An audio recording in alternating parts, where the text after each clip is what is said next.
If you haven't seen part one, go to my page and watch it first. Now let's talk about how big corporations dodge billions in taxes, while you pay tax on every dollar you earn. Most people assume that when a company makes money in Australia, they pay tax here, but that's not how it works for big corporations like Google, Apple, and Amazon. Instead, they use a trick called profit shifting. A company in Australia makes $50 million in profit, but instead of reporting all of it, they send $45 million to a branch office in a tax haven like the Cayman Islands, Bermuda, or Singapore. How do they do this? They invoice themselves for fake expenses, like consulting fees, intellectual property licenses, or marketing services. Now, in Australia, the company only declares $5 million in profit, so they only pay tax on that. Meanwhile, the $45 million sits in an offshore account, completely tax free. Here's an example. In 2020, Google shifted over $10 billion through Bermuda to avoid taxes.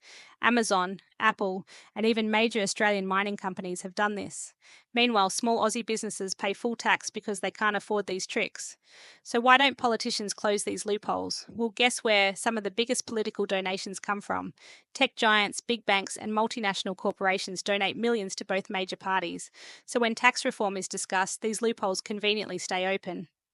How does this affect everyday Australians? And what does this mean for you? It puts more tax burden on you. Since corporations dodge taxes, the government takes more from workers and small businesses. This leads to less money for hospitals, schools, and roads. The billions lost in tax loopholes could fund essential services, but instead it sits offshore. And just when you think it's bad enough, it gets even worse. In part 3, I'll expose how political donations ensure that these loopholes never close. Follow for part 3, where I expose how billionaires and corporations buy influence to keep these loopholes open.